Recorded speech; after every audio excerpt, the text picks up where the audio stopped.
Il est des éléments cachés qui interviennent dans le cheminement spirituel de l'âme pour la perturber, l'entraver et finalement la jeter à terre. Le premier de ces éléments est l'ignorance. Ignorance de la volonté et du désir de Dieu, ignorance du chemin étroit qui mène à la vie éternelle, ignorance des ruses de l'ennemi du bien, qui ne cesse de nous égarer sur la voie de la glorification de soi et du plaisir, nous amenant à désobéir à Dieu, ignorance de la futilité du monde, de la précarité de la gloire d'ici-bas et de la médiocrité du plaisir physique. Quant à l'ignorance de la volonté de Dieu, son remède est l'Évangile et la prière continuelle. L'ignorance du chemin étroit a pour remède le courage et la mise en route immédiate aujourd'hui et maintenant. L'ignorance des ruses et des séductions de l'ennemi du bien a pour remède l'humilité auprès de Dieu et la vigilance de l'âme. L'ignorance de la futilité du monde et de la précarité de la gloire d'ici-bas a pour remède une visite au cimetière. Ce que nous dit le Père Matthai Maskin ce matin, comment connaître la volonté de Dieu si ce n'est qu'à travers la méditation des lectures? Et vous savez que les pères du désert ne lisaient essentiellement que l'Évangile ou les Saintes Écritures en général. Nous l'avons entendu précédemment dans, je ne sais plus si c'est dans ce livre ou dans d'autres lectures, mais certains pères connaissaient des pans entiers de la Bible. Certains connaissaient les évangiles par cœur. Le psautier par cœur était encore plus fréquent. Parce qu'ils n'avaient pas d'autres livres et parce qu'ils considéraient que là était la parole de Dieu. Nous allons souvent chercher des informations dans d'autres écrits. Il est bon de lire. Il est bon de se cultiver en ce qui concerne les choses de Dieu. Mais lorsque nous avons trouvé le Seigneur, lorsque nous savons que le Christ est le Sauveur et que dans notre cœur, il s'est révélé à nous, alors nous sommes invités à prendre le chemin que les pères du désert, nos pères, ont pris pour nous, à savoir la méditation de la parole de Dieu chaque jour. C'est pour ça que le Père Matthai Maskin nous dit ce matin que le remède à l'ignorance de la volonté de Dieu, si nous cherchons quelle est sa volonté pour suivre la voie de ses 5 commandements en tout et pour tout, le remède est l'Évangile et la prière continuelle.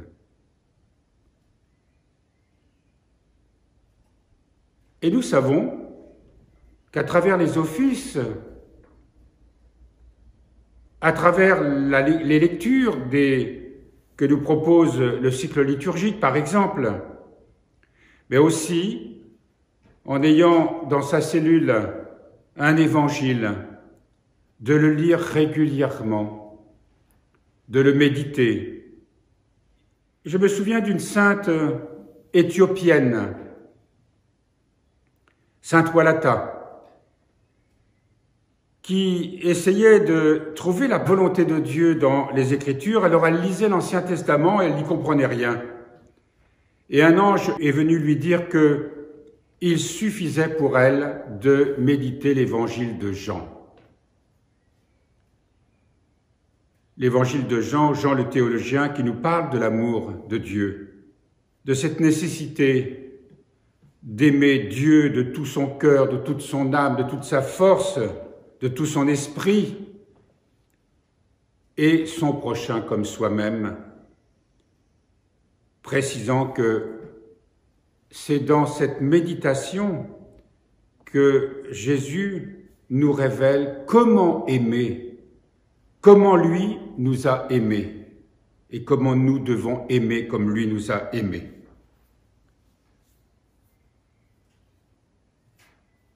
Souvent, notre curiosité intellectuelle est une façon de fuir cette vigilance, cette façon de scruter les Écritures, la parole de Dieu. On est toujours en quête d'informations, de choses nouvelles que nous allons chercher ici ou là. Il y a toujours une révélation qui s'offre à nous.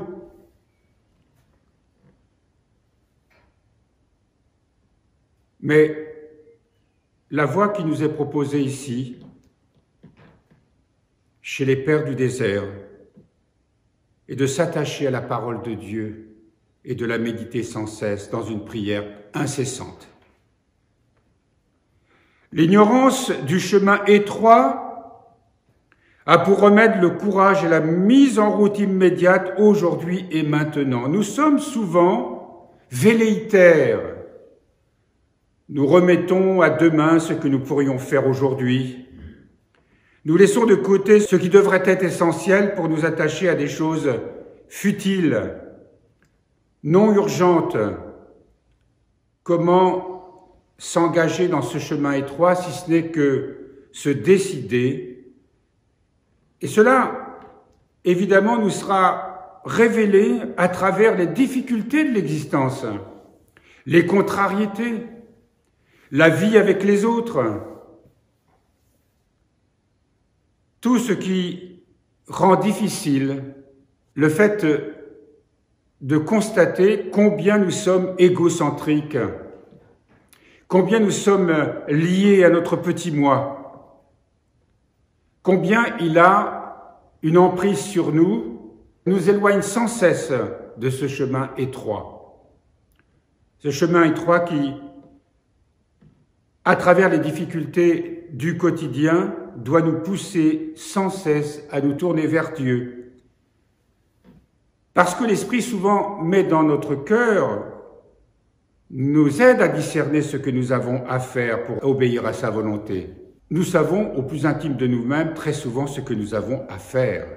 Mais nous éteignons cette conscience pour nous tourner vers des choses qui nous sont dictées par notre petit moi, qui lui, évidemment, est sans cesse insatisfait et surtout ne veut pas se renoncer, ne veut pas s'oublier.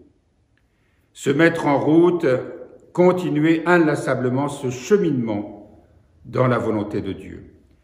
Et l'ignorance de la futilité du monde, de la précarité de la gloire d'ici-bas pour remettre une visite au cimetière. Ce qu'il veut nous dire, évidemment, si c'était facile d'aller au cimetière et de se dire, bah oui, tout est vanité et tout finira comme ça. Nous n'emporterons rien. Aucune gloire ici-bas, la beauté de la jeunesse, la richesse, nos talents, tout ce qui nous a permis de briller ici-bas, il ne restera de cela rien. Mais ce qui nous restera, c'est le trésor de notre cœur. Ce trésor que le Seigneur nous donne. Et le trésor du cœur, c'est ce que nous accumulons à nous tourner vers lui sans cesse. Peut-être mourrons-nous rejetés des autres. Peut-être mourrons-nous dans la précarité, dans la persécution. Quoi qu'il en soit, tout est volonté de Dieu.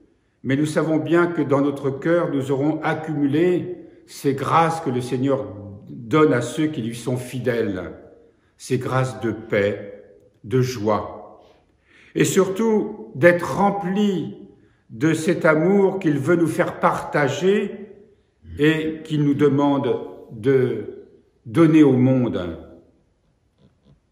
Voilà ces trois ignorances ce matin que nous avons à affronter la première ignorance, pour résumer, pour connaître la volonté de Dieu, la méditation de l'Évangile et la prière incessante. Être sur le chemin étroit, celui qui nous dépouille, celui qui nous met à nu, celui qui nous pousse au renoncement, l'acceptation à chaque instant de tout ce qui nous permet de prendre conscience de la tyrannie du moi et de nous tourner vers le Seigneur, toujours dans la prière évidemment. Mais c'est dans la méditation des Écritures que nous savons ce que nous avons à faire et ce à quoi il faut renoncer. Et enfin, dans la futilité de ce monde, la précarité des choses d'ici-bas, de savoir que nous n'avons qu'un seul trésor à conquérir, l'amour de Dieu.